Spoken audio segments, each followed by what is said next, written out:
킹제임스 성경 시편 강해 64번째 강해로 들어갑니다. 아직 119편을 끝내지 못했는데 이번 시간 하고 다시 65번 강해에서 끝낼 수 있을 것 같습니다. 그래서 뭐 바로 들어가겠습니다. 특별한 것은 없기 때문에 바로 들어가겠습니다. 121절부터인데 128절까지 읽고 주석하겠습니다.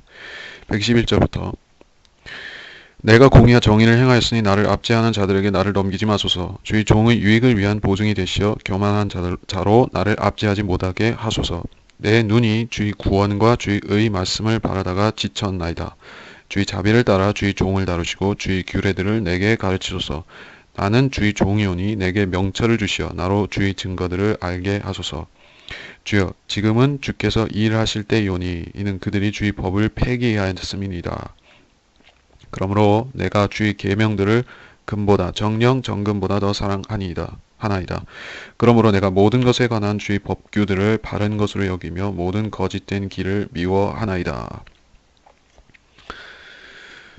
자, 이 121절에 공의와 정의를 행하였으니 나를 압제하는 자들에게 넘기지 마소서라는 말씀. 우리가 만일에 위기에 그리스도인인데 우리가 위기에 봉착했다. 어려움이 있다. 그리고 사역자라고 하면 사역을 가로막는 무엇이 있다.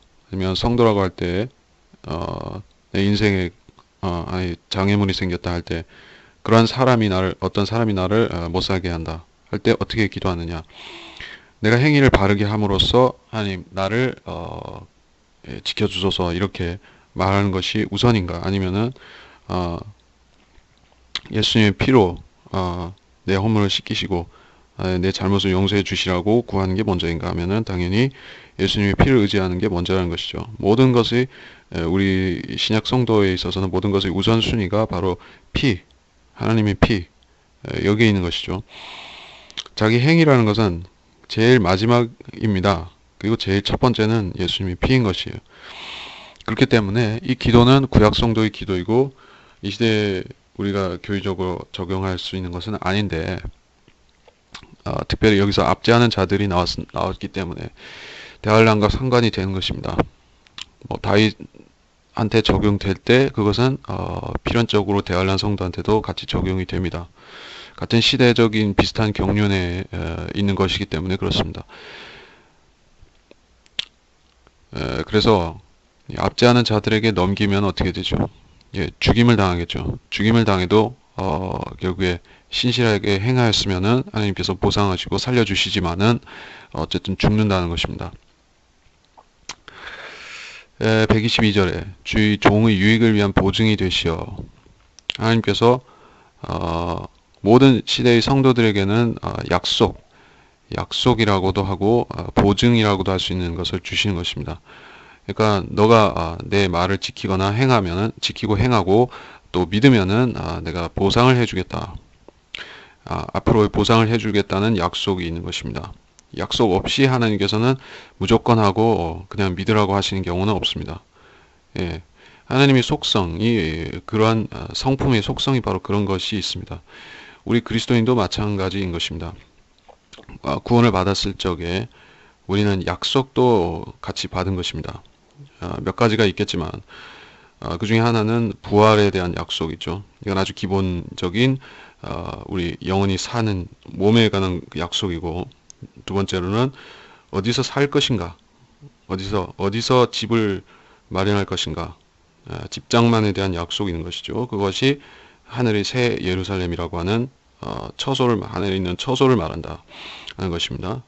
그리고 세 번째로 또한 그 면류관이라고도 말할 수 있고 면류관들이라고도 말할 수 있는 것인데, 이것은 우리가 땅에서 통치한다는 이 통치권과 연관이 되어 있는 보상인 것입니다. 이것이 유업이라고 부르는 것이고, 여기서는 그 유업을 받기까지 뭔가 보증이 필요하다라고 말씀하고 있습니다. 예. 그러니까 하나님께서 약속을 주시는 것은 그 당시에 보증이 되고 약속이 성취되면 그때 우리는 유업을 받는 것입니다. 예. 그래서 시차가 있다. 그래서 먼저 보증이 되시는데 교만한 자로 나를 압제하지 못하게 하소서라는 말이 나왔습니다. 또다시 이게 환란과 관련이 된다 하는 사실을 알 수가 있습니다.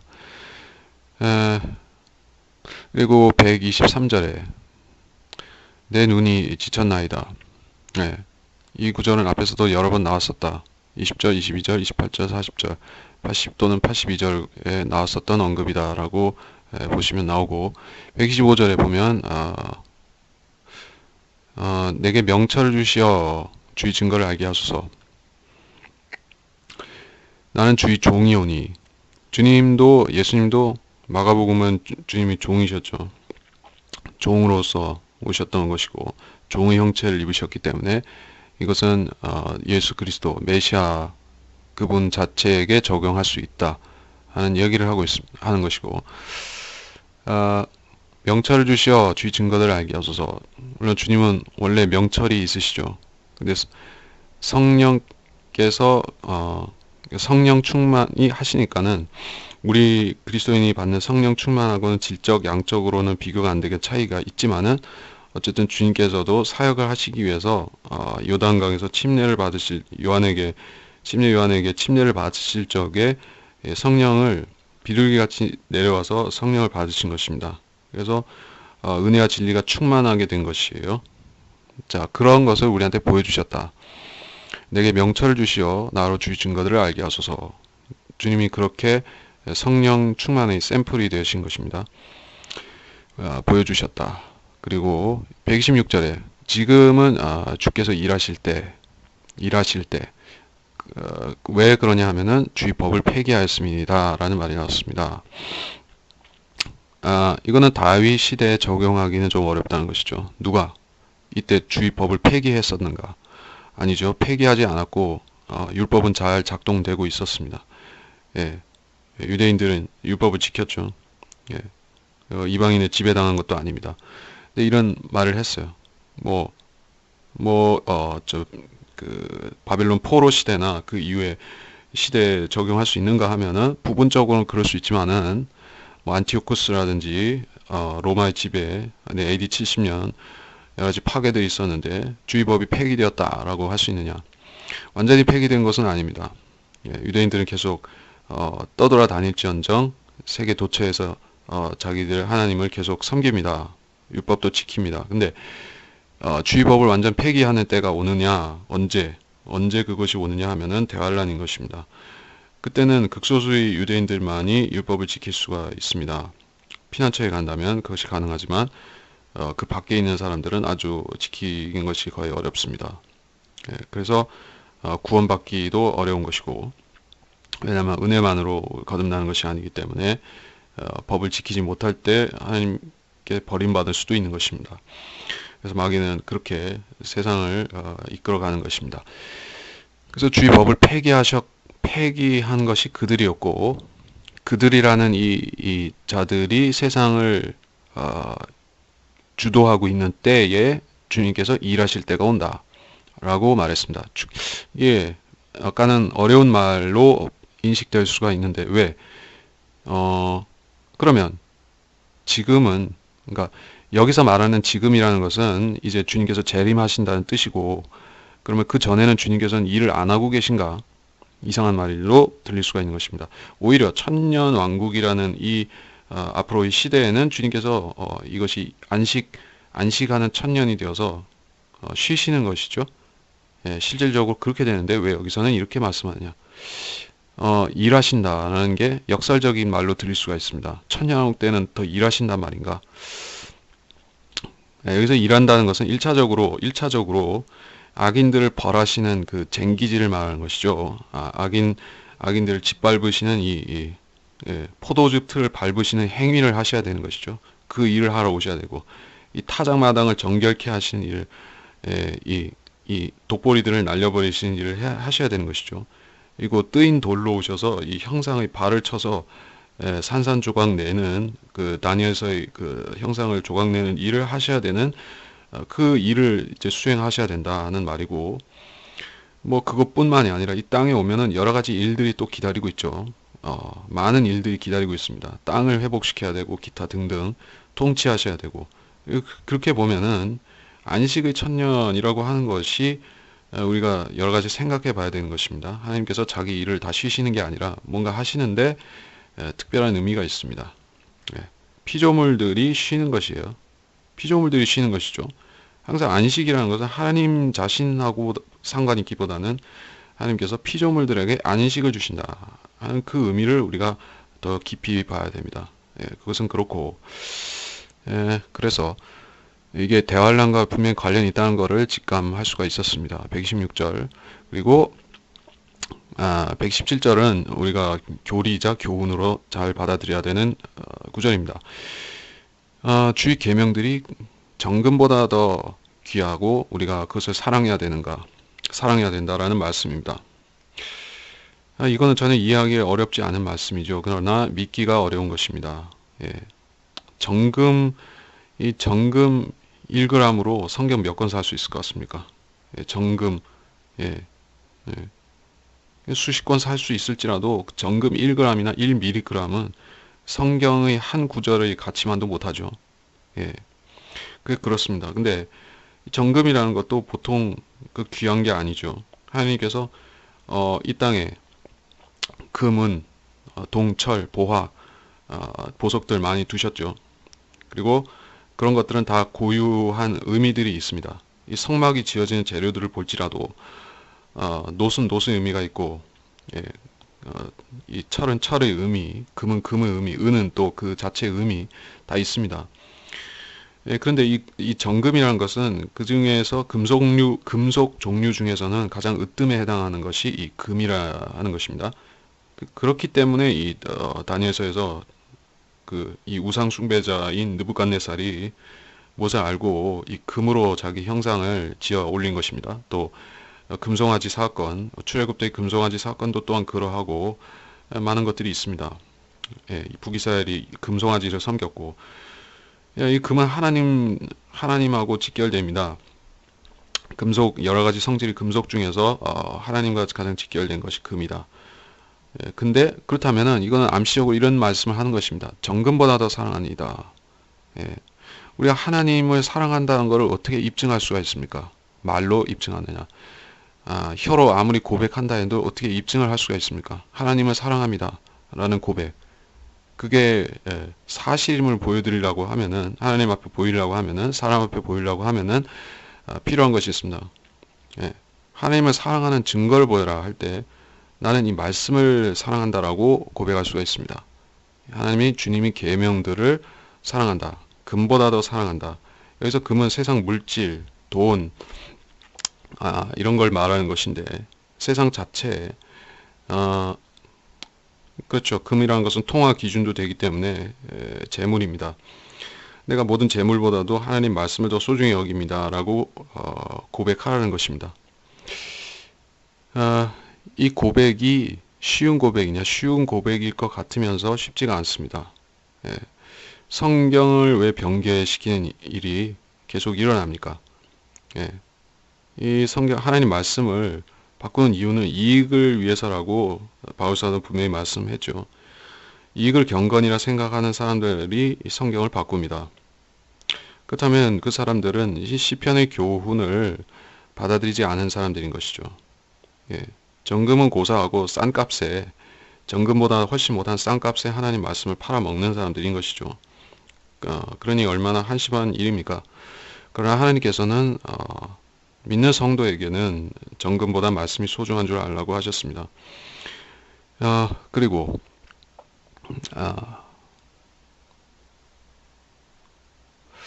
이 118절 내가 모든 것에 관한 주의 법규들을 바른 것으로 여긴다. 모든 것이 중요하고 또 모든 거짓된 길. 자, 모든 두 번 나왔습니다. 이거는 그러니까 하나님 말씀과 세상을 비교할 때는 전체적으로 비교할 수 있습니다. 세상 자체와 하나님 말씀은 구별되죠. 세상 종교와 성경은 또 구별이 되는 것이죠. 예, 그것은 100% 구별이 됩니다. 세상 종교 또는 세상 종교에서 기인한 그러한 종교 경전들은 성경과 유사하거나 닮지 않았습니다. 예, 그거는 그 기록의 목적에서부터 전개, 양상, 교리, 지향점까지 전부 다 틀립니다. 완전히 다릅니다. 한쪽은 우연, 말하자면 진화론의 기초가 되는 우연과 우연, 그것에 기초한 것이 바로 종교이고, 우연에 기초했기 때문에 절대 선이나 절대 악을 주장하기가 어렵습니다. 주장한다 할지라도 그것은 추상적입니다. 그러나 우리가 믿는 이 성경은 인격적인 하나님을 근거로 하고 있습니다. 그리고 인격적인 하나님의 인격적인 말씀을 근거로 하고 있습니다. 왜 하나님이 인격적인 분이시라는 것은 그분이 감정적으로 무엇을 좋고 싫고 하시는 그런 우리와 같은 인격을 가지셨다. 그러나 그 인격은 완전한 균형이 갖춰진 도덕적인 인격이다라는 것을 우리가 아는 것이죠. 그렇기 때문에 우리는 세상에 대해서는 그것이 틀렸다. 성경을 기준으로 성경에 비추어 보건대 틀렸다. 이것이 틀렸다. 저것이 틀렸다. 전부 지적할 수가 있다는 것입니다. 그리고 지적한다는 것은 우리가 하나님 말씀을 사랑한다는 증거도 되고 우리가 세상을 미워한다는 증거도 되는 것입니다. 자, 하나님께서 세상을 이처럼 사랑하셔서 그의 독생자를 주셨으니 이는 그를 믿는 사람 누구든지 멸망하지 않고 영생을 얻게 하려 하심이라는 구절이 요한복음서에 나오는데, 하나님께서는 세상을 이처럼 사랑하셔서 라고 할 때 그 세상을 사랑하신 것은 세상 안에 있는 멸망받을 죄인들을 말씀하는 것이었고, 근데 여기서 거짓된 길들은 그 죄인들 자체가 아니라 그 죄인들을 올가매서 지옥으로 보내버리는 그 타락된 그 죄의 길을 말하는 것입니다. 그렇기 때문에 우리가 죄인을 사랑하는 것과 죄를 사랑하는 것을 구별할 수 있어야 되겠죠. 근데 세상 기준으로는 죄인과 죄를 구별할 수도 없고 구별한다 해도 의미가 없습니다. 왜냐하면은 거듭나지 못했기 때문에 죄를 지으면은 그것이 그 죄인 자체가 되는 것입니다. 그런데 우리는 거짓된 길들을 미워하라는 명령을 받았고 미워할 수 있습니다. 자, 우리는 종교인들이 가식적으로 그렇게 하듯이 어떤 죄를 미워한다고 할 때 가식적으로 어떤 회색 옷을 입고 참선을 한다든지 아니면 면벽 수련을 하고 혹은 뭐 고행을 한다든지 하는 식으로 죄를 미워하는 그러한 쇼를 할 필요가 없는 것입니다. 죄를 미워한다는 것은 하나님 말씀을 사랑하면 됩니다. 또 하나님 말씀을 사랑하면은 자연히 죄는 미워하게 되어 있습니다. 하나님 말씀을 사랑하면은 결과적으로 하나님께서 요구하시는 모든 균형이 성도한테 맞춰지는 것이, 성도 안에서 맞춰지는 것입니다. 말씀을 사랑하지 않기 때문에 모든 문제가 거기서 생깁니다. 우리가 우리가 신앙생활에 조화가 깨진다고 하는 것은 결국에 이유는 여러 가지가 있을 거라고 생각하지만은 아주 단순히 말씀을 마음에 간직하지 않았기 때문입니다. 잊어버렸기 때문입니다. 말씀을 믿기를 소홀히 했기 때문입니다.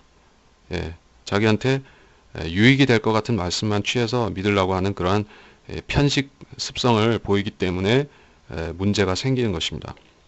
자, 그래서 우리는 하나님의 말씀을 사랑하고 그러면 자연히 세상의 길들을 미워하게 된다 하는 것을 알아야겠습니다. 그래서 28절까지 그리고 다시 29절부터 36절까지입니다. 129절부터 136절까지입니다. 주의 증거들이 경이로움으로 내 혼이 그것들을 지키나이다. 주의 말씀들이 들어가면 빛을 주며 그것이 우매한 자에게 명철을 주나이다. 내가 입을 벌리고 헐떡였으니 이는 내가 주의 계명들을 사모하였음이니이다. 나를 보소서. 그리고 주께서는 주의 이름을 사랑하는 자들에게 행하신 대로 내게도 자비를 베푸소서. 나의 걸음들을 주의 말씀에 고정시키시어 어떤 악도 나를 주관하지 못하게 하소서. 사람의 압제에서 나를 구하소서. 그리하시면 내가 주의 법규들을 지키리이다. 주의 얼굴을 주의 종에게 비추시고 주의 규례들로 나를 가르치소서. 그들이 주의 법을 지키지 아니하므로 강물들이 내 눈에서 흘러내리나이다. 주의 증거들이 경이로움으로 119절. 이거는 특별히 주석할 내용이 없는데 130절은 있습니다. 주의 말씀들이 들어가면 빛을 준다. 어디로 들어가면 빛을 줍니까? 마음으로 들어가야죠. 육신으로 들어가서 육신에다가 빛을 내는 것은 아니고 뭐 그럴 수도 있습니다. 말씀은 여러 가지 능력이 초자연적인 능력이 있기 때문에 육신도 변화시킬 수가 있는 것이요. 결국 우리 육신이 썩지 않고 죽지 않은 몸을 입는 것도 그런 변화인 것입니다. 모세의 얼굴을 빛나게 했죠. 그러나 1차적으로 여기서 말하는 것은 우리 마음판에 먼저 들어가야 됩니다. 예, 그러면은 거기 빛을 주는데, 빛을 준다는 것은 우리가 머리에 동그란 후광 같은 게 생기는 게 아니라 명철이 생기는 것입니다. 명철이라는 것은 사람들이 철학이라든지 종교인들이 가장 추구하는 것 중에 하나가 또는 세상의 학문을 추구하는 상아탑에서 학문을 연구하는 사람들이 또한 추구하는 것이 지식과 지혜와 또 아울러서 명철인 것이에요. 명철이라는 것은 언더스탠딩이죠. 영어로 언더스탠딩이죠. 사물과 사건과 현상을 잘 이해할 수 있는 아주 선별하고 이해할 수 있는 그런 현명한 판단력인데, 이것을 얻기 위해서는 이 학문적인 훈련을 통해서 이걸 얻을 수 있는가? 그렇다면은 이 세상 대학교만 나오면, 또는 이 신학대학교만 나온다고 하면은 명철을 다 얻을 수 있겠죠. 근데 그렇지가 않은 것입니다. 예. 성경을 아는 사람이 세상에 그렇게 많지가 않은 것입니다. 신학교는 많지만 성경을 아는 사람이 적다. 왜? 사람들이 말씀들을 마음에 집어넣지 않고 머리에 집어넣었다가 그 간수를 못했기 때문입니다. 자, 이 머리라는 것은 사람의 두뇌, 머리, 이 영역이라는 것은, 지적 영역이라는 것은 활용하면은 또 활용하지만은 그 잠재력도 있지만은 여기에 수용할 수 있는 것은 한계가 있는 것이요. 사람의 뇌라는 것은 요새는 사람들이 뇌에 대한 관심이 많아져서 TV 프로에 보면 무슨 뇌생남이니 뇌가 섹시한 남자라느니 이딴 소리도 하는데, 뇌를 그렇게 개발한다. EQ, IQ 같이 개발한다. 뇌를 발달시킨다 하는데 뇌에는 무한한 잠재력이 있다. 이렇게 말을 하지만은 실질적으로 뇌보다 더 큰 것은 사람 마음이죠. 그거는 불교에서 더 잘 아는 것 같이 합니다. 근데 사실 아는 것이 아니에요. 마음 공부를 한다. 요딴 소리를 또 하는 것이죠. 불교 중들은 마음 공부를 한다고 하죠. 마음을 공부한다. 예, 마음 공부 어떻게 합니까? 하나님 말씀이 들어와야지 우리가 마음에다가 쓸모 있는 것을 채우는데 아무것도 쓸데없다, 헛되다는 생각을 마음에 품고 있으면 마음 공부가 되는 것인가? 전혀 되지 않죠. 그러니까 그 마음 공부는 엉터리라는 것입니다.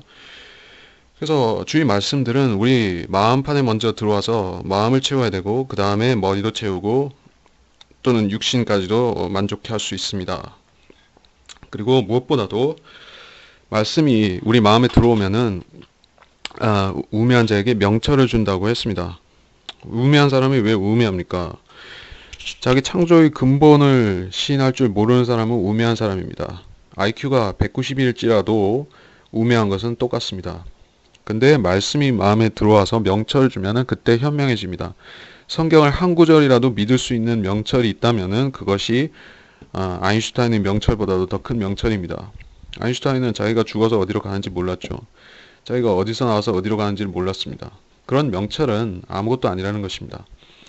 저는 대학교에 가서 등록금만 내면 다 얻을 수 있는 하찮은 그러한 세상 명철입니다. 그러나 성경이 가르쳐주는 명철은 우리의 진정한 기원을 알려주는 명철이고, 현재 상태를 알려주고 미래 상태를 알려주는 그러한 실제적인 명철입니다. 이것을 얻기 위해서는 먼저 말씀을 믿어야 되고, 말씀이 우리 안에 들어와서 빛이 되어야 한다, 조명을 주어야 한다 하는 사실을 기억하기 바랍니다. 자, 131절 입을 벌리고 헐떡였으니, 이 목말라서 이 물을 구하는 사람과 같은 묘사를 했습니다.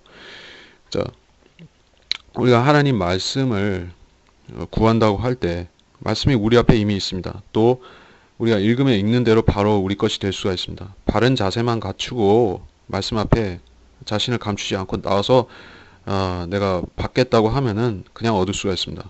근데 하나님께서는 이런 자세를 요구한다고 하신 이유가 있겠죠. 그냥 우리가 진실된 마음을 구해도 얻을 수 있지만은 더 간절한 자세로 구하라고 그렇게 말씀하셨습니다. 하나님께서는 요구하실 수 있습니다. 이런 것을 요구하실 수가 있어요. 이렇게 요구 안 한다 할지라도 그분께서는 필요하면 주실 수 있어요. 하지만 우리는 항상 하나님 말씀 앞에 이런 자세를 취해야 되는 것이요. 나는 이것을 도무지 받을 자격이 없는데 하나님께서 내 앞에 주셨으니까. 예. 또 나는 내가 이 말씀을 받기에는 나는 너무 부적합한 사람이다. 나는 너무나 부족하고 뿐 아니라 부족하고 또 부적합한 사람이다. 내 안에는 육신적이고 거치는 것들이 말씀을 거역하는 것들이 너무 많이 있는데 그런데 나는 이 말씀을 사모하고 꼭 받아야만 되겠다라고 생각합니다. 예, 그런 소망이 있습니다. 그러면은 그게 소망이 바로 간절함이 되는 것이죠. 그렇기 때문에 말씀을 받아도 진지하게 받고 간절하게 받고 그런 자세를 말하는 것입니다. 우리가 이미 한번 어떤 말씀을 믿었고 깨달았고 이해하고 넘겼다고 해서 그걸로 끝나는 게 아니죠. 말씀이라는 것은 계속 되풀이하고 곱씹고 또 묵상을 하고 여러 가지로 또 연구하고 하면서 여러 가지 의미들이 또 다가오는 것입니다. 자, 그런 것들을 간절히 구하느냐 아니면은 내가 이 성경 이 한국 킹제임스 성경을 한번 통독했고 내가 이 교리를 전체적으로 다 한번 훑었기 때문에 나는 이 성경을 마스터했다. 그래서 그때부터는 나는 띵까띵까 이렇게 놀면서 해도 된다라고 생각하는 사람이 있고 나는 이 성경을 아무리 읽고 또 읽어도 이 진리를 다 알 수가 없다. 하나님께서 주시고자 하는 거에 비해서는 내가 얻은 것은 아직 0.0001%도 못 미치는데 인생은 짧고 그럼에도 내 인생은 너무나 짧고 이 내가 믿어야 되고 알아야 되는 진리는 너무나 산적해 있는데 어떻게 할 수 있는가? 하나님 조금이라도 좀 더 알려주십시오라는 그런 간절한 자세로 구한다는 경우가 있겠죠. 그렇게 널널한 자세로 구하는 사람, 정말 간절한 자세로 조금이라도 더 달라고 헐떡이는 사람, 어느 쪽에 하나님께서 더 주시겠습니까? 당연히 간절한 사람한테 더 주시지 않을 것인가 하는 것입니다. 그렇기 때문에 그런 사람이 진리 지식을 많이 깨닫고 남들을 가르칠 수도 있고 그렇게 되는 것입니다. 피터 락크만 박사가 성경을 단순히 그렇게 백 몇십 독을 그렇게 했기 때문에 하나님께서 진리를 알려주신가? 단순히 그 이유가 아니라 마음속에 그러한 간절함을 버리지 않았다는 것입니다. 간절함이 있었던 것이에요. 예, 근데 그 간절함의 기준은 교단 목사들이나 교인들은 전혀 충족하지 못하는 것이죠. 첫째로, 그 사람들은 성경이 최종 권위가 안 된 사람입니다. 그러면 이 간절함 자체가 형성이 없는 것이에요. 형성되지 않은 것이에요.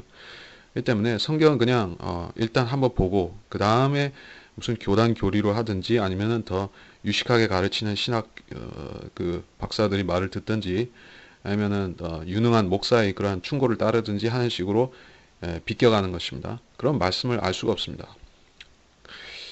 말이 길었는데 그래서 넘어가겠습니다. 132절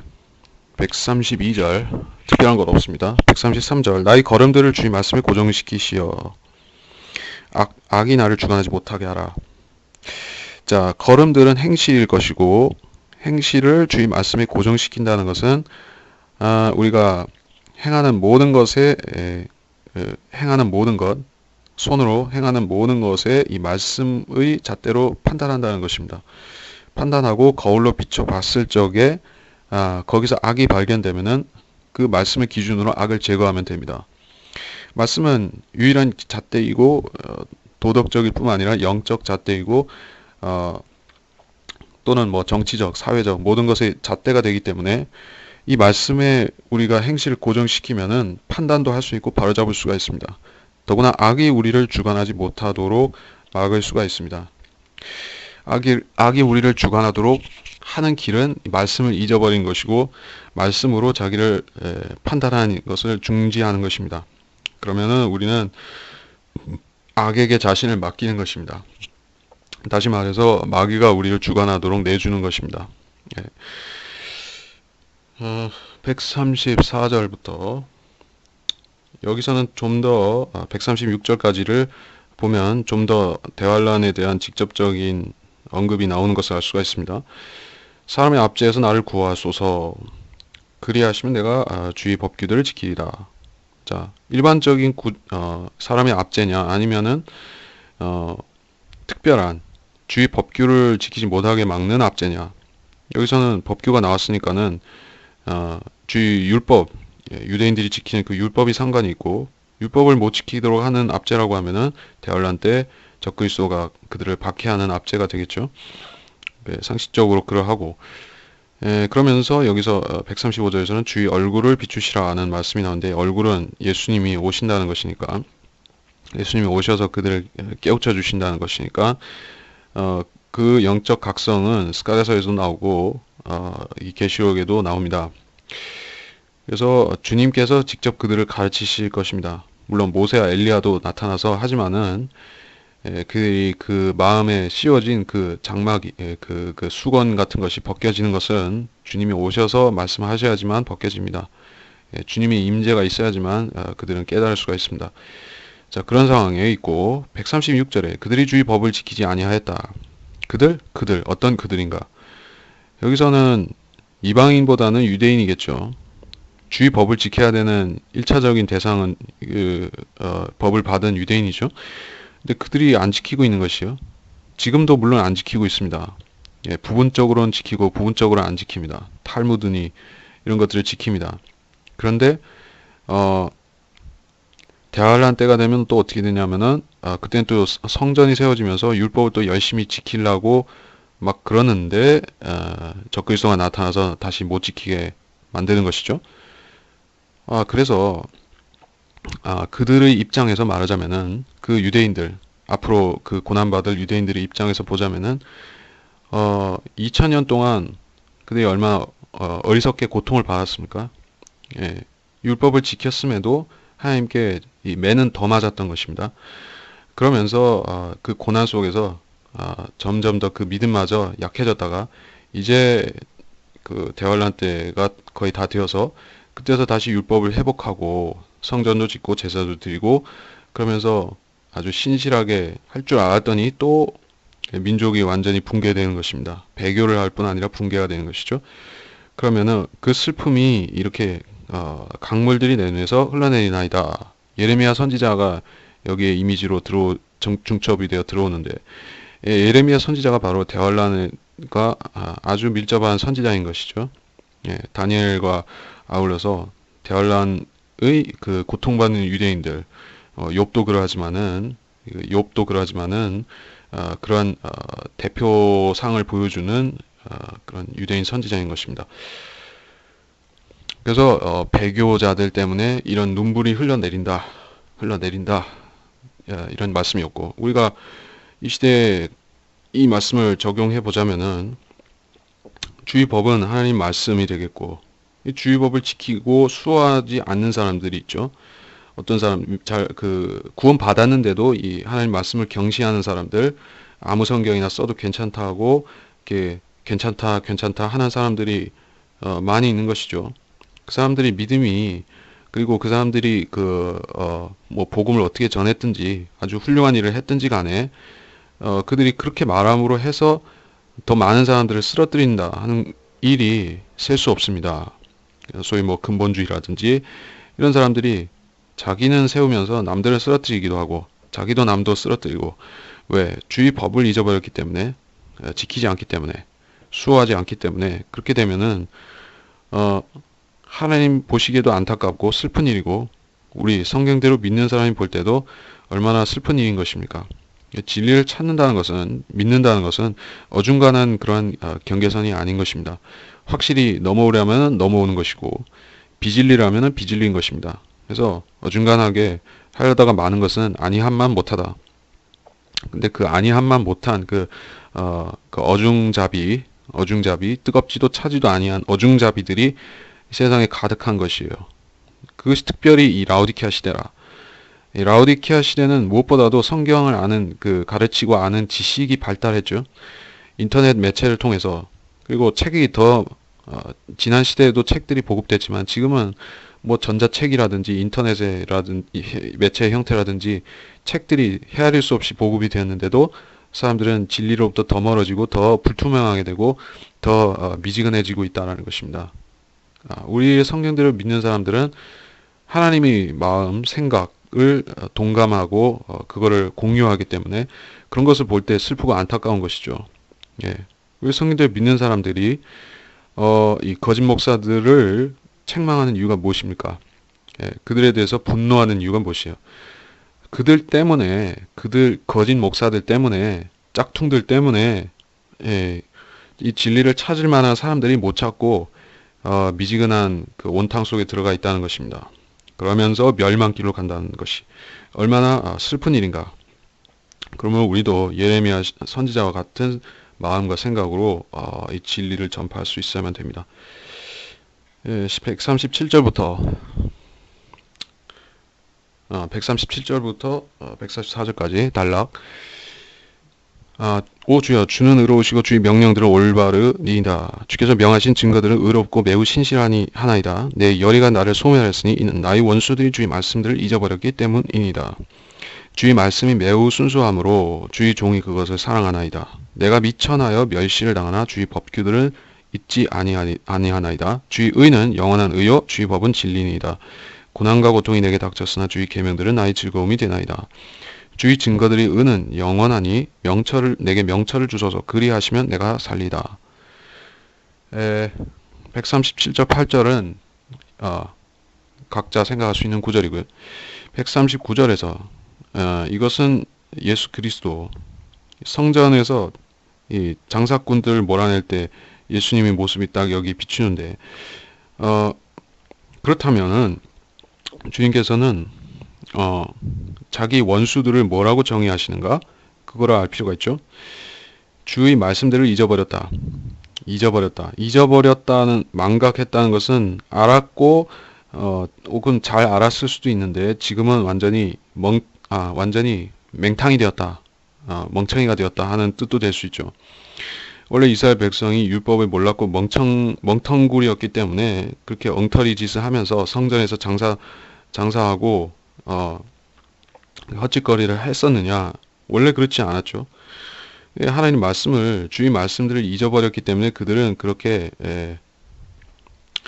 세상 종교 비스무리하게 되어버린 것이 아닌가. 지금도 마찬가지로 성경을 조금이라도 알았던 사람, 뭐 변경했던 어쨌든 성경이라는 것 자체를 알았고 믿었던 사람이 왜 퇴보하고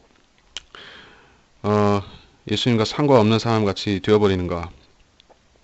하나님 주의 말씀들을 잊어버리기 때문입니다. 이 말씀들을 자꾸 잊어먹는 이유가 무엇입니까? 마음에 채워넣지 않고 머리에다가만 채워놨기 때문에 잊어먹습니다.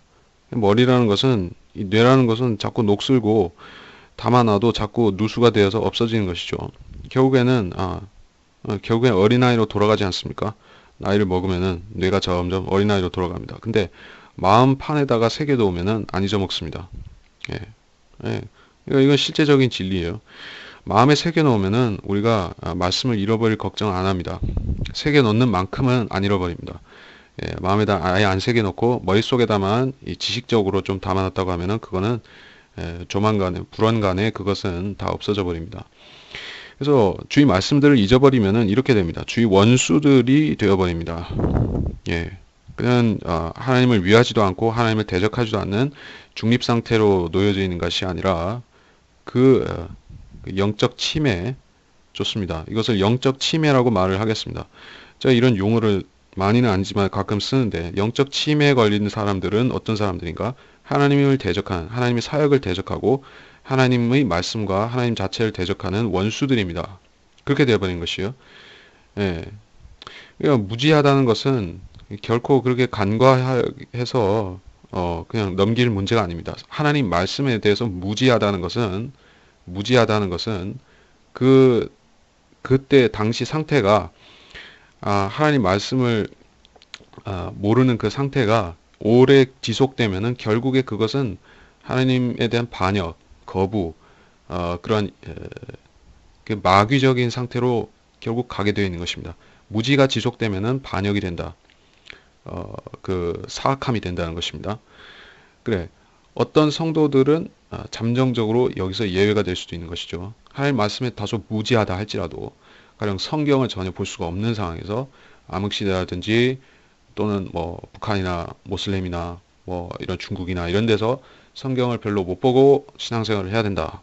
아주 못 볼 수는 없지만은 별로 못 보고 한다 할 때 하나님 말씀에 당분간 무지할 수 있지만은 결국에 하나님께서는 성경을 깨달으라, 믿으라 하는 것이 모든 성도에게 요구하시는 진리 지식을 알고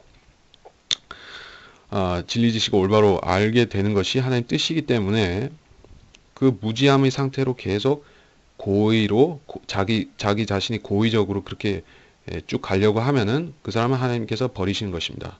버린다는 것은 무지 속에다가 버려주신다는 것입니다. 그러면 하나님 말씀을 믿을 수가 없게 되고 결국에 악하게 되는 것입니다. 그렇게 되지 않기 위해서 우리는 하나님께서 기회를 주시면 그 기회를 반드시 활용해서 말씀을 믿어야 되고 알아야 됩니다. 그래서 성경 공부를 하는 것입니다.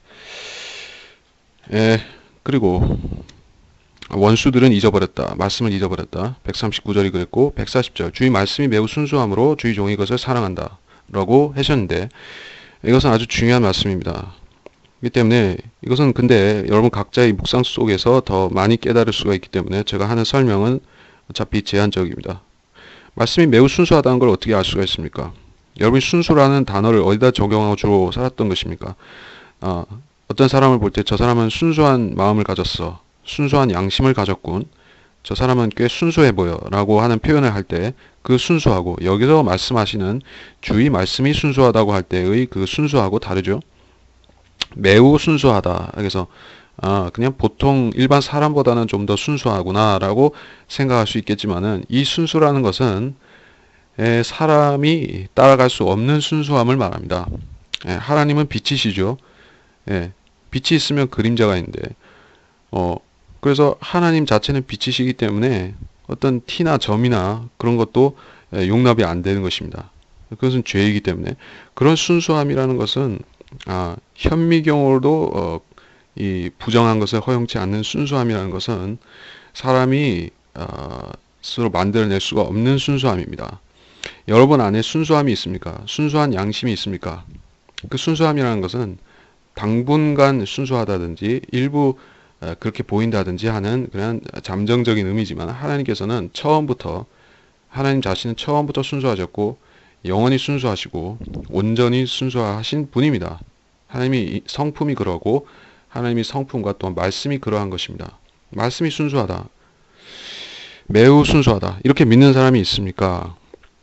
구체적으로 말해서 오늘날 성경 변계에 대해서 무감각하게 반응하는 사람들, 말씀이 순수하지 않다라고 그렇게 믿어버린 사람들에 있어서는 이것은 무효한 말씀이 되겠죠. 그 사람들의 양심을 깨울 수 없는 말이 되죠. 그러나 하나님 말씀은 순수합니다. 여러분이 무엇이라고 생각하든지 간에 이 모든 말씀들, 한글 킹제임스 성경 말씀들, 영어 킹제임스 성경 말씀들 다 포함해서 이것들은 매우 순수한 말씀들입니다. 여러분이 그거를 부정한다면은 하나님이 말씀이 순수하다는 이 약속의 말씀을 거부하는 것입니다. 거부하면 여러분은 순수함을 입을 수가 없어요. 순수함을 여러분한테 받아들이고 적용시킬 수가 없습니다. 여러분은 불순한 존재로 하나님 앞에 발견되는 것입니다. 그러므로 이 믿음을 받아들이고 꼭 간직하시기 바랍니다. 이 말씀, 여러분을 순수하게 만들어줄 수 있는 유일한 것은 이 순수한 말씀입니다. 한글 킹제임스 성경이 여러분한테 그런 말씀이 되어야만 여러분은 하나님처럼 하나님이 요구하시는 순수함의 기준에 들어갈 수 있습니다. 그리고 주의 종은 그것을 사랑하나이다. 자, 우리는 지적으로 말씀을 많이 아는 것이 중요한 것이 아니라 알을 통해서 말씀을 더 사랑하게 되어야만 됩니다. 말씀을 사랑하면은 다른 것들은 더 쉽게 사랑할 수 있습니다. 사람이나 세상에 속한 것은 우리가 물론 사랑해서는 안 되고 사람들, 죄인들을 어떻게 사랑할 수 있냐는 문제에 우리가 부딪히는데 우리가 부정한 죄인들을 어떻게 사랑할 수 있습니까? 말씀을 사랑하는 사람은 말씀을 잣대로 해서 죄와 죄인들을 분리해서 생각할 수가 있습니다. 그렇기 때문에 죄인들을 불쌍하게 여길 수가 있는 것이에요. 그렇지 않고서는 세상을 미워하면서 죄인들도 같이 미워하는 것이죠. 그것을 뭐라고 합니까? 세상을 미워하고 세상 사람들도 미워하는 거. 그게 염세주의죠. 염세주의. 우리 그리스도인은 염세주의하고는 전혀 상관이 없습니다. 우리는 그것이 아니라 세상을 사랑하지 않고 하나님 말씀을 적극적으로 사랑하는 사람입니다. 염세주의는 미워하기는 해도 사랑하는 대상이 없죠. 혹시 자아를 사랑할 수는 있어도 그런 것입니다. 우리는 다르다. 141절 내가 미천을 멸시를 당하나 주의 법규들을 잊지 아니하나이다. 제가 본문에 썼지만 그래서 성도들은 자기가 낮아지는 것을 기뻐해야 된다는 것이에요. 야고보서에 그런 말씀이 분명히 있습니다. 높은 형제는 낮아지는 것을 기뻐해야 된다. 우리가 낮아지는 것을 체험하면은 예수님께서 낮아지셔서 종의 형상으로 이 땅에 오신 것, 사람의 모양, 종의 형상으로 이 땅에 오셨던 것을 것을 우리가 체감할 수가 있습니다.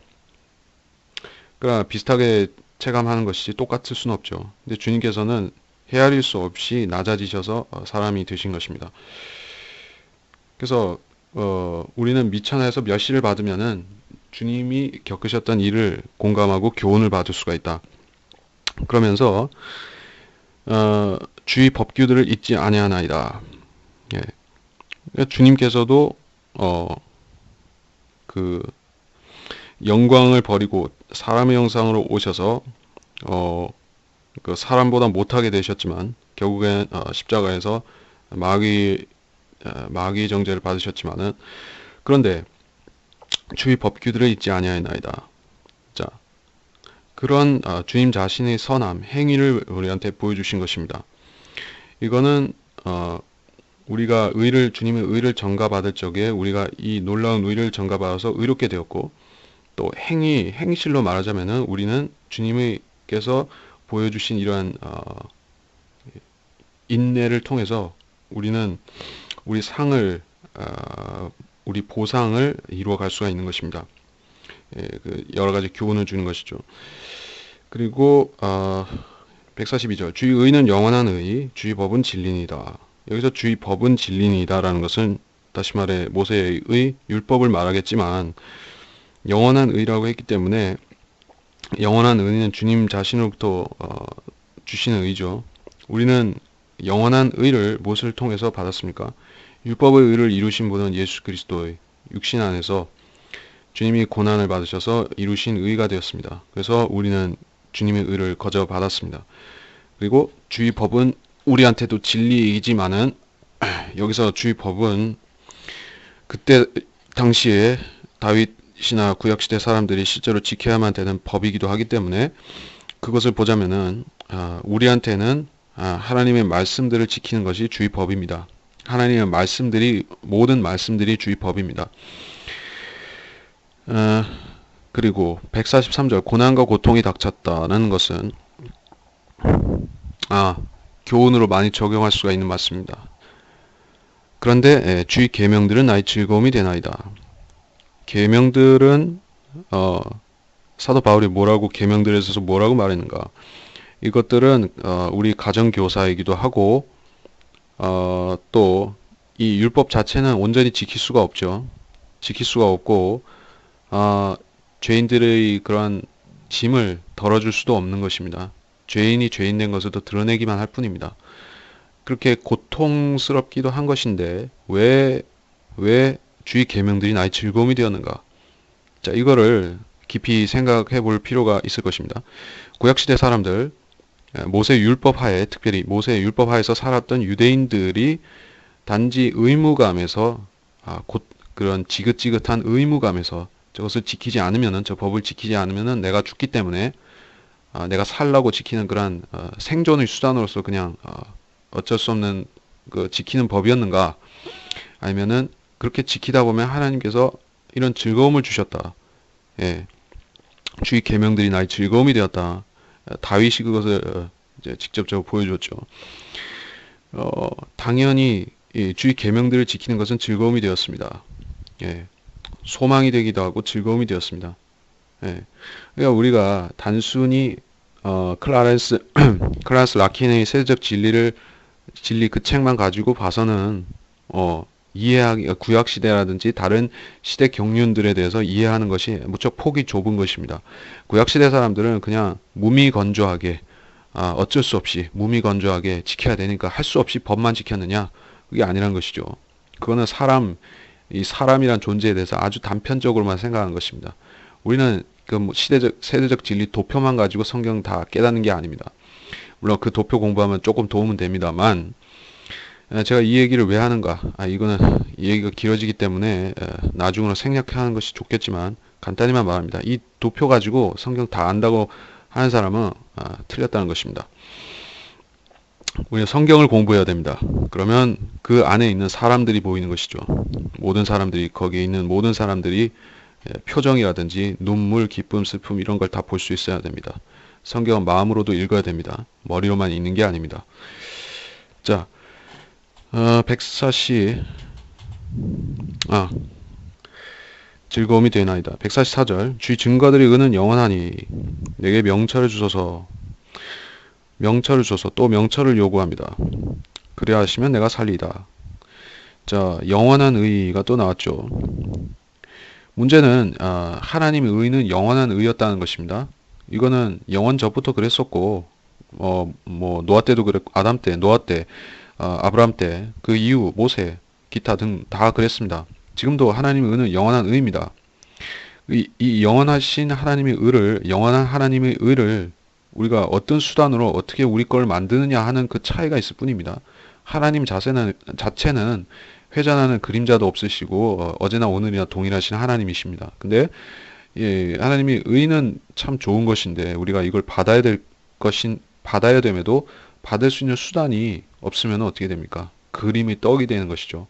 하나님은 정말 의로우시고 그렇게 우러러보는 존재인데 우리가 정작 의로워지지 못한다고 하면은 그 우리한테는 그림이 떡이 되는 것입니다. 근데 하나님의 의를, 하나님 자신의 의를 우리한테 주실 수 있는 수단을 그때는 율법과 제사와 이런 것들을 주셨다가 지금은 예수님의 피, 예수님의 육신을 통해서 들어오는 그 길을 열어놓으셨다는 것입니다. 그래서 우리는 하나님의 의를 받을 수가 있습니다. 그 영원하신 의를 우리가 받을 수가 있습니다. 자, 받았다. 그 의를 우리가 받았다. 예수님 피를 통해서 믿고 우리가 의를 받았다 하면은 어떤 결과가 또 있는가? 명철이 생깁니다. 명철이라는 것은 영적 지각, 성령께서 들어오셔서 이 속사람을 깨워주시면 속사람에게서 생겨나는 그런 명철이 있습니다. 그 명철은 우리가 1차적으로는 자기가 어디로 가는 것인가, 하늘나라인가 지옥인가, 그거를 알게 해주는 기초상식이고 그 외에 성경을 알게 해주는 모든 지식들이 바로 명철인 것입니다. 자, 우리가 명철을 얻는다 하는 것은 의미가 있습니다. 자, 거듭난 사람이 세상을 이전에 살았던 것 같이 그냥 무지몽매하게 살아갈 수가 있습니까? 그냥 하루 세끼 먹고 살면서 자식 낳고 사는 뭐 그 정도로 만족하고 사는 게 예전 인생하고 지금 거듭난 사람이 지금 살기 시작한 인생하고 똑같이 그 가치가 똑같다고 생각하면은 그 사람은 뭐 좀 이상한 사람이죠. 우리가 여기서 말씀하시는 내가 살리다라는 거를 잘 생각해 봐야 된다는 것입니다. 사는 게 다 똑같다고 생각할 수 있습니다. 왕이 사는 것이나 그지가 사는 것이나 노숙자의 삶이나 교도소에서 사는 사람이나 삶은 다 삶입니다. 근데 사는 것처럼 사는 삶이 있고 한마디로 말해서 보람 있게 사는 삶이 있고 정말 죽지 못해 사는 삶도 있습니다. 재미가 없어서 혹은 정말 무가치하다고 여겨질 만큼 그렇게 무료해서 그렇게 사는 사람도 있습니다. 어떤 삶을 살면 우리가 내가 살리다가 되는 것인가? 바울이 분명히 말했습니다. 사도 바울은 너희가 주 안에 굳게 서면 이제 우리가 살리라라고 말하고 있습니다. 우리는 다른 그리스도인들이 사는 것을 반면 교사가 될 수도 있고 아니면은 모범을 삼아서 우리가 자기 삶의 지표를 지향점을 조정할 수가 있습니다. 의미 없이 살았다면은 저 사람이 사는 것을 보고 아니면 책에 나온 어떤 사람이 사는 것을 보고 우리가 목표점을 조정할 수가 있는 것입니다. 의미 있게 살 수가 있는 것이에요. 이거는 그리스도인과 그리스도인 사이에서 통하는 얘기입니다. 세상 사람을 보고는 무슨 교훈을 얻기가 힘들죠. 어차피 다 그 나물에 그 밥인 것이 세상 사람들이 삶의 행보이기 때문에 그들이 추구하는 것도 유사하고 그들이 목적지도 유사하기 때문에 불타는 곳이죠. 받을 교훈이라는 것은 결국에 반면교사, 저렇게 살면 안 되겠구나 하는 교훈밖에 못 받는 게 이 세상 사람들 볼 때의 교훈입니다. 그러나 그리스도인은 분명히 우리가 같은 목적지를 향해 가지만은 수많은 다른 태도들이 있죠. 다윗은 다윗의 태도가 있고, 모세는 모세의 것이 있고, 바울은 바울의, 그리고 우리 시대의 다른 누군가를 볼 때 다 각자 행동 양식이 다른 것입니다. 하나님 말씀을 믿는 것과 순종하는 정도가 다 다른 것이죠. 그리고 섰다가 넘어지기도 하고 넘어졌다가 서기도 하는 것입니다. 히브리서에서 이 믿음의 영들에 대한 말씀들 주신 이유가 바로 그것입니다. 우리가 거기에 있는 사람들을 거울로 삼아서 우리 길을 점검하라는 것입니다. 그럼 우리는 사는 것처럼 살 수가 있습니다. 보람 있게, 그리스도인으로서 보람 있게 살 수가 있습니다. 그래서 145절부터 152절까지 단락을 다시 갑니다. 145절. 오 주여, 내가 전심으로 부르짖었사오니 내게 들으소서. 내가 주의 규례들을 지키리다. 내가 주께 부르짖었사오니 나를 구원하소서. 그리하시면 내가 주의 증거들을 지키리다. 내가 아침이 동터오기 전에 일어나 부르짖었으니 내가 주의 말씀을 바랐나이다. 내가 주의 말씀을 묵상하려고 내 눈이 밤의 경점될 전에 깨나이다. 주의 자애하심을 따라 내 음성을 들으소서. 오 주여, 주의 명령을 따라 나를 소생시키소서. 악을 따르는 자들이 가까이 왔으니 그들은 주의 법에서 멀리 있나이다. 오 주여, 주께서는 가까이 계시며 주의 모든 계명들은 진리니이다. 주의 증거들에 관하여는 주께서 그것들을 영원히 세우신 줄 내가 예로부터 알았나이다. 자, 이 구절은 많고 이제 아직도 160절까지 한 달락 남았군요. 좋습니다. 시간을 좀 아끼면서 가겠습니다. 145절을 이건 내용적으로 크게 할 거 있습니까? 전심으로 부르짖는다. 자, 우리가 말씀을 깨닫기 위해서는 필요할 때가 있습니다. 항상 그런 건 아닙니다. 성경에 부르짖어 기도하지 말라, 부르짖어 기도해라, 그런 거 없죠. 부르짖어 기도해야 될 때는 기도해야 되고, 조용히 기도할 때는 또 기도할 수가 있습니다. 근데 부르짖어서 주님께 구하라고 하는 것은 그만큼 절실을 하니까 이렇게 하라는 것입니다. 왜 우는 아기에게 젖도 준다는 말이 있죠. 하나님 말씀을 그냥 알 수도 있지만은 더 간절히 구하면은 하나님께서 더 풍성하게 주시는 것입니다. 이거는 다른 문제에서보다는 특별히 하나님 말씀을 아는 문제에서 더 그렇습니다. 더 많이 깨닫느냐 아니면은 대충 알고 마느냐 하는 것은 간절히 구하는지에 따라서 달라집니다. 여러분이 이제까지 하나님 말씀을 최상의 성경 교사를 알았고, 가령 피터 워크만 박사라든지 최상의 성경 교재, 그분의 주석서라든지 주석 성경이라든지, 또는 최상의 성경, 한글 킹제임스 성경이라든지, 또 다른 기타 최상의 것들을 이 도구로 삼아서 하나님 말씀으로 들어가려고 했는데 번번이 잘 안 되었다. 그래서 깨달아지지도 않고 그냥 일부만 아는 둥 마는 둥 하는 상태에 있다. 실제로 그렇다고 하면은 문제는 무엇이냐 하면은 전심으로 안 구했다는 것입니다. 여기서는 주의 규례들을 지키리다, 구약 성도라 할지라도 우리는 전심으로 구하는 것은 우리도 마찬가지로 전심으로 구해야 된다는 것입니다. 전심이라는 것은 이 말씀이 정금보다 낫다. 말씀했죠. 내가 이 말씀을 정금보다 사랑하나이다. 이런 고백을 할 정도가 되었다는 것입니다. 그런 고백이 실제로 그 사람의 고백이 되면은 여러분은 하나님 말씀에서 생각했던 것보다 더 많이 알 수 있고 생각했던 것보다 더 많이 깨닫고 받아들일 수가 있습니다. 그렇게 하라는 것이 또 하나님 요구사항인 것이죠. 전심으로 구하라는 게 요구사항입니다. 전심으로 안 구하면은 덜 주시거나 안 주실 수 있습니다. 그러므로 전심으로 구하십시오. 그러면 여러분은 충만하게 알 수가 있습니다. 146절. 내가 주께 부르짖었사오니 날 구원하소서. 그러면 내가 주의 증거를 지키리다. 뭐라고 제가 주석을 했습니까? 구원해달라. 대환란 때와 상관은 있죠. 근데 그걸 중심으로 말하지 않겠습니다. 너무 당연하니까. 그래서 그때 대환란 때 사람들은 주께 부르짖으면은 주님께서 구해주시는데, 그 사람들 대환란 때 그렇게 주님을 부르짖는 유대인들은 뭔가 주님께 서원을 하죠. 또 서원 문제를 가지고 제가 이전에 강의들에서 몇 번 얘기했지만, 이 서원이라는 것은 날 구해주시면은 제가 하나님 법을 지키겠습니다 하는 서원을 합니다. 그래서 이 사람은 여기서 내가 주의 규례들을 지키리다 라고 서원 비슷하게 하는 것입니다. 서원이죠. 서원을 하는 것입니다. 자, 어, 뭐 영적인 의미는 생략하겠고, 여러분이 각자 생각하시고, 146절에 내가 주께 부르짖었사오니 나를 구원하소서. 예, 이 말, 그러니까 여러분이 이 영적 의미는 각자 생각하시면 된다. 그리고 147절에 내가 아침이 동터오기 전에 일어나. 아침. 다윗이 시편에서 노래할 때 여러 번 그런 몇 번 언급이 나오죠. 아침 내가 친히 새벽을 깨우리로다. 비파야 수구마. 내가 새벽을 깨우리로다. 다윗은 악기를 잘 연주한 사람이었고 또 이 새벽형 인간이었던 것이 맞는 것 같습니다. 왜 그렇게 됐는지 모르지만 사람이 체질이 각자 다르니까 새벽형 인간도 있고 올빼미형 인간도 있고 사람마다 차이가 있죠. 하나님께서 각 사람에게 적합하게 자기 말씀을 역사하게 하시는 것이죠. 그래서 아침에 새벽에 일어나서 성경을 묵상하고 공부하고 하면 그렇게 머릿속에 잘 들어가는 사람도 있습니다. 근데 어떤 사람은 새벽에 하면은 머리 하나도 안 들어가고 이 늦은 밤중에 이렇게 깨어서 해야지 잘 들어가는 사람도 있습니다. 뭐 그거는 사람마다 다른데 저 같은 경우에는 새벽형은 조금 아니고 그렇습니다. 그 얘기하려는 것은 아니고 그래서 이 사람은 새벽이 동터오기 전에 일어나서 뭔가 하고 있습니다. 주의 말씀과 관련된 일을 하고 있어요. 행위를 하고 있습니다. 이 사람은 주의 말씀을 구하고 있지 다른 종교 행위를 하고 있는 것이 아닙니다. 예, 성경을 펼쳐서 성경을 보고 있어요.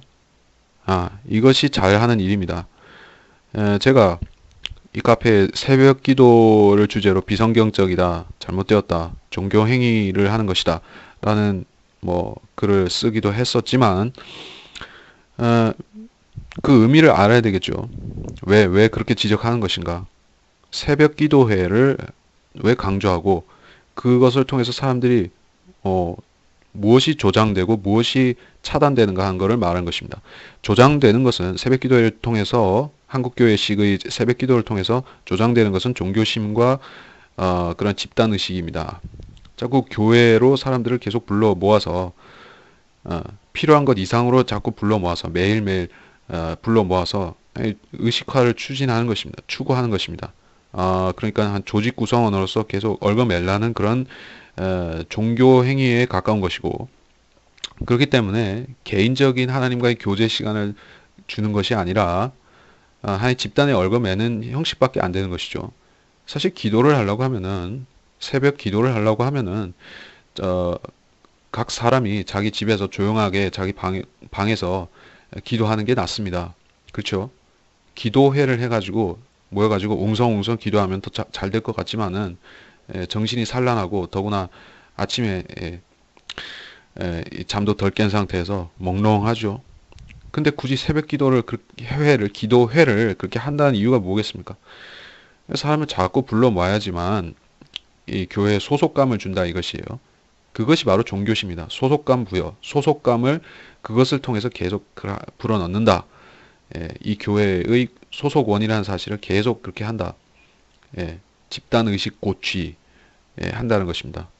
새벽 기도는 그런 것이다.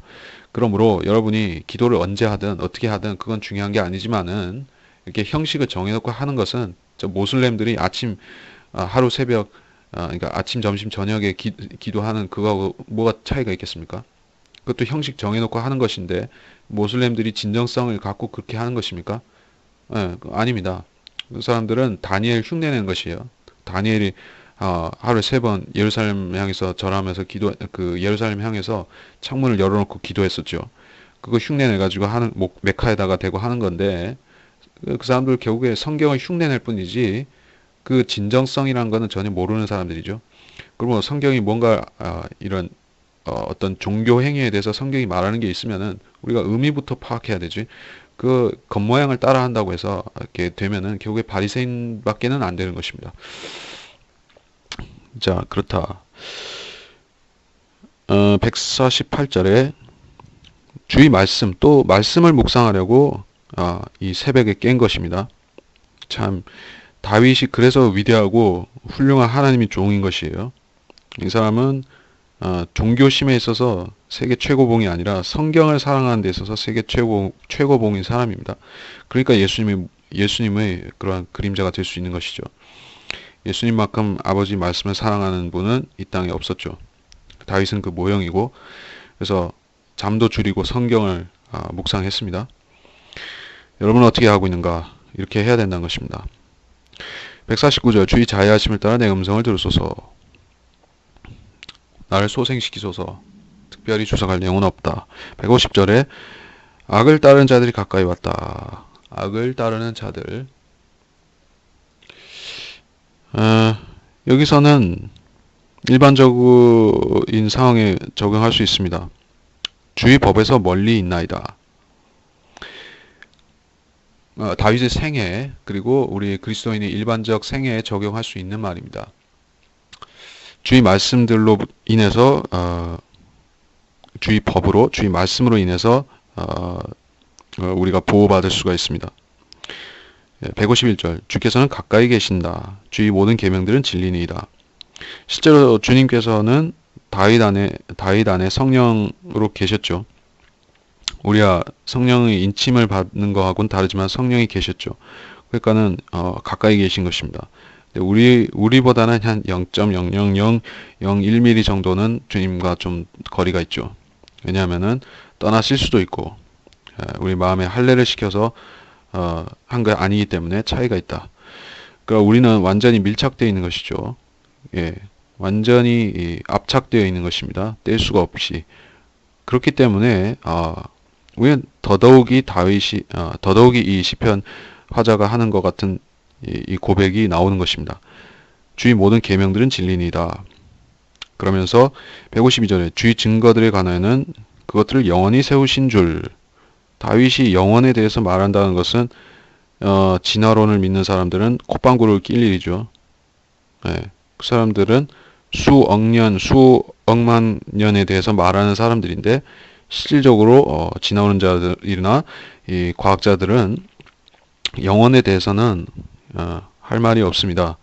애초에 영원이라는 것을 가정한다는 것이 그 사람들이 두뇌 용량에서는 초과가 되어버린 것이죠. 그 사람들은 수억 년은 생각할지언정 영원이라는 것은 생각해 본 적이 없습니다.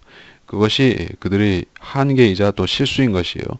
하나님께서는 수억 년에 대해서 논하는 사람들을 개의치 않는 것이에요. 그분은 영원 전부터 계셨을 뿐만 아니라 이제 주님의 증거들, 즉 성경 자체도 영원 전부터 영원 후까지 세워져 있기 때문에 사람들이 그 다른 핑계를 댈 수 없는 것입니다. 그리고 다윗은 그 사실을 알고 있었습니다. 하늘에 올라가 본 적도 없는 사람이 그리고 영원한 것이 무엇인지 직접 목도한 적도 없는 사람이 믿음으로 알 수가 있는 것입니다. 우리는 그런 믿음을 가졌습니까? 물으면은 대답할 수 있어야만 됩니다. 하나님께서 이 하나님의 말씀, 66권의 말씀, 한글 킹제임스 성경 말씀, 이것을 하늘에 영원토록 세우셨노라 말씀하시면은 아멘 할 수 있는가? 그럴까요? 아니면은 이 말씀은 순수하지 못한데요 라고 대답하느냐 하는 그 차이가 있습니다. 여러분이 어느 쪽으로 대답하느냐에 따라서 여러분이 순수한 사람이 되든지 아니면은 하나님께서 여러분을 불순하다고 하든지 그렇게 됩니다. 153절부터 마지막 단락, 오늘의 마지막 단락 153절부터 나의 고난을 보시고 나를 구하소서. 이는 내가 주의 법을 잊지 아니함이니이다. 나의 주장을 변호하사 나를 구하시고 주의 말씀대로 나를 소생시키소서. 구원이 악인에게서 멀리 있으면 그들이 주의 규례들을 구하지 아니함이니이다. 오 주여, 주의 온유한 자비들이 크오니 주의 명령들을 따라 나를 소생시키소서. 나의 박해자들과 나의 원수들이 많으나 나는 주의 증거들에서 떠나지 아니하나이다. 내가 범죄자들을 보고 슬퍼하였으니 이는 그들이 주의 말씀을 지키지 아니하였기 때문이니이다. 내가 주의 법규들을 얼마나 사랑하는지 보소서. 오 주여, 주의 자애하심을 따라 나를 소생시키소서. 주의 말씀은 처음부터 참되며 모든 주의 의로운 명령들은 영원히 지속되나이다. 자, 여기 앞부분은 크게 말할 것은 없습니다. 나의 고난을 보고 구하소서. 내가 주의 법을 잊지 아니함이니이다. 환난 성도의 고백, 그 외에 모든 일반적인 경우 메시아, 예수 그리스도 또는 다윗 다 적용할 수 있습니다. 나의 주장을 변호하사 나를 구하시고 마찬가지로 그렇고 155절 주의 규례들을 지키지 않는 것이 악인이다. 율법을 지키지 않거나 또는 이 시대에 예수 그리스도를 믿고 의로워지는 이 법을 따르지 않거나 자기 행위법을 따르거나 그러면은 그것이 악인입니다. 그래서 구원이 악인으로부터 멀리 있음은 이렇게 모든 사람에게 구원은 눈앞에 있습니다. 마음 앞에 와서 두드립니다. 예수님이 구원이라는 선물을 갖고 와서 마음 문 앞에 오셔서 두드립니다. 근데 어떤 사람한테는 멀리 멀어져 버립니다. 구약시대는 파라오 같은 사람한테서 멀리 옮겨져 버렸죠. 하나님을 진노하게 만들면 안 된다는 것이에요. 그러니까 거부하는 것도 한두 번이지 자꾸 자기 더러운 걸레 같은 행위를 들이대면서 이 선물을 욕되게 하면은 하나님께서 치워버리시는 것이에요. 그래 그 악인한테서는 구원이 멀어지는 것입니다. 그러니까 멀어지지만은 아주 없어지는 건 아니죠. 회개하면 또 구원을 받는 것이에요. 하지만 하나님께서 멀리 치워버리신다는 것입니다. 그러므로 우리는 이 복음을 전한다는 것은 두 가지 선택 중에 하나를 사람들한테 보여주는 것입니다. 여러분이 복음을 거절하면 하나님께서 여러분을 악인으로 간주하실 것이고 또 복음을 거절하는 악인으로 간주하실 것이고 그러면은 여러분은 지옥에 갈 확률이 높아진다. 그 상태로 구원 못 받고 지옥에 갈 확률이 높아진다. 그러므로 복음을 들었으면은 거부하지 말고 의심하지 말고 또 잔소리 자기 개똥 철학 같은 걸로 거부하지 말고 믿을 수 있을 때 믿으라는 것입니다. 바로 믿으라. 그렇게 하면은 하나님께서 즉시 영접해 주신 것입니다. 자, 그리고 주의 5년 자비들이 크오니 이 156절도 설명할 것은 특별히 없고 157절 나의 박해자들 나의 원수들이 많으나 나는 주의 증거에서 떠나지 아니하나이다. 이것도 설명할 것은 특별히 없습니다. 158절 내가 범죄자들을 보고 슬퍼하였으니 앞서도 그 슬퍼한다는 말이 나왔죠. 그들이 주의 법을 지키지 아니하므로 강물들이 내 눈에서 흘러내리나이다. 136절에서 그랬었고 여기서도 또 슬퍼하고 있습니다. 아무래도 이 화자는 환난 성도 중에 하나일 수도 있고 다윗일 수도 있고 메시아 예수 그리스도일 수도 있습니다. 그리고 영적으로는 우리한테도 적용할 수 있겠죠. 교리적으로 말하자면은 이 시대는 아니지만 범죄자들을 보고 슬퍼한다. 주의 말씀을 지키지 아니했기 때문이다. 지키지 아니했기 때문이다. 행위가 없었기 때문이다. 행위가 악했기 때문이다. 믿음이 아니라 일단 행위를 말하는 것이죠. 그래서 행위 중심으로 말하는 범죄자라는 것은 율법을 어기는 사람들을 말하는 것이에요. 율법을 이 행위를 더럽혀서 율법을 안 지키는 사람들이 범죄자인 것이에요. 특별히 율법은 유대인들 중심으로 지키는 것이기 때문에 유대인들 중에서 율법을 안 지키는 사람들, 가령 지금은 율법을 안 지키는 사람들은 유대인들 대부분이지만은 또 대환란 때가 되면은 이 율법이 다시 세워지는데 모세와 엘리야가 나타나고 성전도 지어지고 또 제사도 다시 드려지고 희생제들이 드려지고 레위 제사장들이 다시 나타나고 다시 임명받고 이렇게 되는데 율법을 안 지키면은 얼마나 이 범죄라는 것이 가증한 것입니까? 범죄자들이 가증한 것입니까? 이제까지는 이 2000년 기간 동안에는 성전도 없고 드릴 수 있는 그런 제사 드릴 수 있는 합법적인 그런 공간도 없고 이렇게 붕 떠 있기 때문에 유대인들은 어느 정도 용납이 될 수도 있죠. 사실 그것도 죄를 짓는 것이지만은 하나님께서 간과해 주실 수도 있는 노릇이지만은 성전도 있고 제사도 다시 드려지고 거기다가 히브리서에 보든지 하면은 더 향상된 지식까지 그때 주셔가지고 예수님을 믿고 또 율법도 지키고 이런 법을 주시는데 그걸 거부해 버린다 하면 정말로 그 사람은 가증하고 쓰레기 같은 그런 자가 되는 것이죠. 그러니까 그런 사람들을 보면은 얼마나 눈물이 날 것인가. 내가 범죄자들 보고 슬퍼했으니 주님께서 보시더라도 그들은 정말 한심하고 또 또 한심하고 또 뭐 가련한 자들이고 우리가 그러니까 우리 얘기는 이건 별개지만은 환난 때 성도들이 보더라도 그러하다라는 것입니다. 159절 내가 주의 법규들을 사랑하는지 보소서 주의 자애하심을 떠나 수행시켜소서 반복되는 구절이고요. 160절에 주의 말씀은 처음부터 참되다. 주의 의로운 명령들은 영원히 지속된다. 의로운 명령들, 율법을 중심으로 율법의 1.1획도 없어지지 않습니다. 영원히 지속되는 것입니다. 이스라엘이 없어진다면 율법도 없어지겠지만 이스라엘이 계속 있으니까 율법도 있습니다. 오해하는 사람들은 교회만 영원히 있기 때문에 율법도 없어진 줄로 생각할 수 있지만은 율법도 영원히 있습니다. 하늘과 땅이 없어져도 이 율법의 1.1획도 없어지지 않습니다. 그리고 주의 말씀은 처음부터 참되다. 누가 처음에 대해서 있는 그대로 말하는 사람입니까? 이건 참 어려운 문제입니다. 철학으로 말하자면은 하나씩 복잡하게 꼬아서 말할 수 있지만은 처음이라는 것은 한마디로 하나님께서 물질을 창조하신, 시간을 창조하신 그 처음을 말하는 것이요. 창조는 두 가지 방면으로 이루어졌죠. 물질이 창조되었고 시간이 창조되었습니다. 시간 또한 피조물의 범주에 속해 있는 것입니다. 피조물의 범주에 속했기 때문에 하나님께서 통제하시는 것입니다. 시간이라는 것은 독자적인 어떤 신 같은 게 아닙니다. 시간의 신이 있는 게 아니죠. 하나님께서 시간도 창조하시고 물질, 원소 뭐 이런 물리적인 것들도 창조하신 것이에요. 그래서 그 처음이라는 것은 성경만 규명하고 성경만 알려주는 것이다. 세상의 과학은 알려줄 수가 없는 것입니다. 그래서 주의 말씀은 그 처음부터, 세상이 창조된 처음부터 참된 것이었다.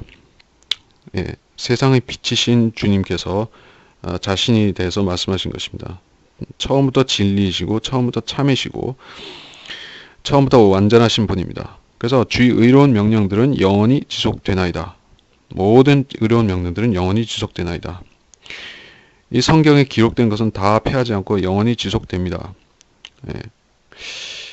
지속되지 않는 것은 사람의 죄 또는 마귀의 권세 또는 일시적이고 온전하지 않은 것, 죄로 인해서 불완전하게 된 이 피조물들과 그 피조물들 안에 들어와 있는 죄와 사망, 그것은 영원히 지속되지 않지만은 나머지 하나님께서 선하게 창조하신 이 세상 자체, 아름답게 선하게 창조하신 하늘과 별과 땅이며 또 이런 세상 자체는 영원히 가는 것입니다. 주님의 말씀이 그것을 영원히 보존시킨다. 주의 의로운 명령들은 영원히 지속하나이다 라는 말씀입니다. 주님의 의로운 말씀과 그 의로운 말씀에 의해서 지어지고 또 유지되는 세상을 말하는 것입니다. 우리들 자신도 영원히 지속되는 것입니다. 왜? 하나님의 말씀과 말씀의 약속에 근거해서 우리는 유지되는 것입니다. 지금도 그렇고 앞으로도 그렇습니다. 그래서 이번 시간은 여기까지입니다.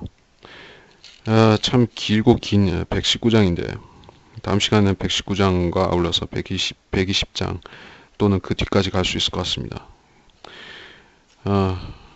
시편에 아직 대단원으로 내리려고 하면은 상당한 분량이 남아 있습니다. 그래서 가급적 빠른 시일 내에 마무리 지을 수 있도록 하는데